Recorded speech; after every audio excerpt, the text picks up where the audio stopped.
Au centre-ville de Trois-Rivières, un monastère abrite 18 femmes qui ont choisi de se retirer du monde extérieur pour se consacrer à leur quête.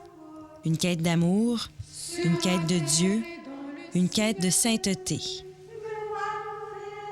Voici une rencontre avec les Carmélites de Trois-Rivières.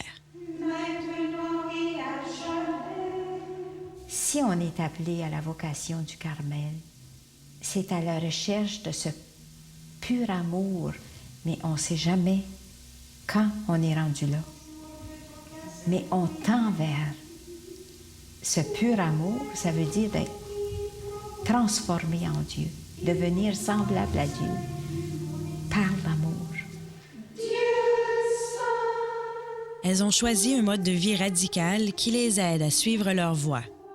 Séparées physiquement du monde extérieur par un grillage, elles acceptent de ne jamais sortir sauf par obligation et respectent une règle essentielle de la vie monastique, le silence.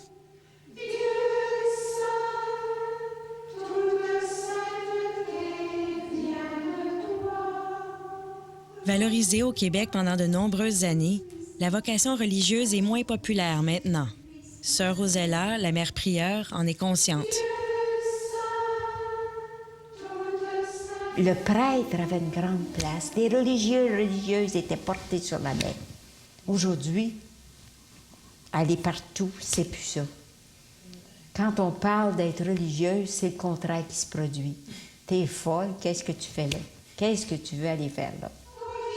Un univers mystérieux, mystique, elles m'ont fait partager. Du jamais vu dans l'histoire des Carmélites de Trois-Rivières. Ah, bonjour. Bienvenue. On t'attendait, ma chère, hein? Avec impatience, tout le monde. Elles m'ont donné la permission de passer 5 jours avec elles, de l'autre côté de la grille. J'allais découvrir des femmes dont l'humanité, la pureté et la beauté allaient me bouleverser. Ça va être parfait, on va avoir le temps. Sœur Céline m'a conduite à ma chambre. À ce moment-là, je ne savais pas que ces 5 jours allaient me toucher à ce point. Merci beaucoup. Je vous serai toujours reconnaissante. Ah oui, notre partage est important aussi. Hein? Autant toi, tu es content, nous autres aussi, on est contents. Hein?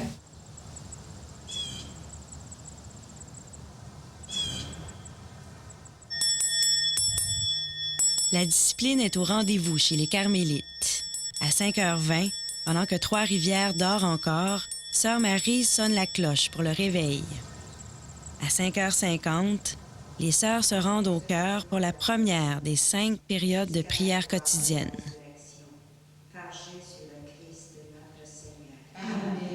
Qu'on soit à l'Eucharistie, à l'office divin ou à l'oraison, qu'est-ce qu'il faut faire? Il faut encore chercher la présence de Dieu, se tenir en sa présence, se tenir devant lui dans la foi et l'amour. Que ce soit avec des paroles qu'on dit à haute voix ou que ce soit dans le silence du cœur, c'est toujours le même Dieu qu'on cherche, c'est toujours la même quête et on porte toujours tout le monde avec nous autres. Tu es beauté, tu es force et douceur. Même si la prière est au centre de leur vie, les Carmélites n'en doivent pas moins se prêter à des tâches quotidiennes. Chacune d'elles est responsable d'un travail qui l'occupe 4 heures par jour.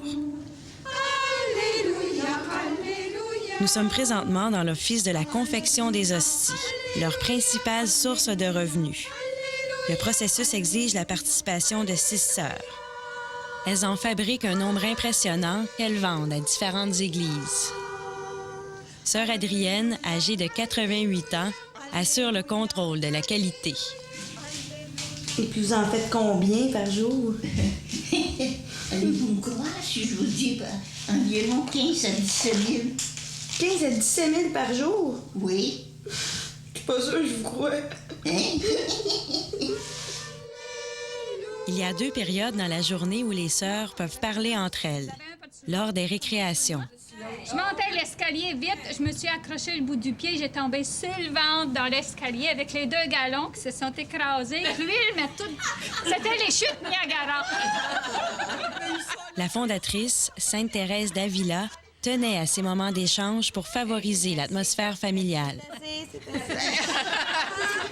Il y a une madame qui me dit, elle dit, ma sœur, elle dit, vous parlez pas comme une sœur, vous? Puis j'ai dit, je sais pas, franchement, qu'est-ce que c'est qu'il faut faire pour parler comme une sœur? Je savais pas, en tout cas.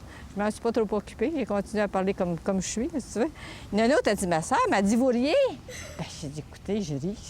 Écoutez, si je ris pas, qu'est-ce que je vais faire? J'ai dit, je vais bien m'ensevelir. Si je ris pas, qu'est-ce que vous voulez? J'ai dit, il faut rire dans la vie. Mais être 24 heures sur 24, 7 jours sur 7, avec les mêmes sœurs depuis 20, 30, 40 ou 50 ans, peut peser lourd parfois. On peut se chamailler parfois, on peut se crier des choses parfois, on peut ne pas être d'accord toutes, mais on désire. Donc, quand il y a des choses qui arrivent entre les unes envers les autres, c'est d'être capable de revenir, de se pardonner, d'oublier du mieux qu'on peut et de recommencer et toujours recommencer.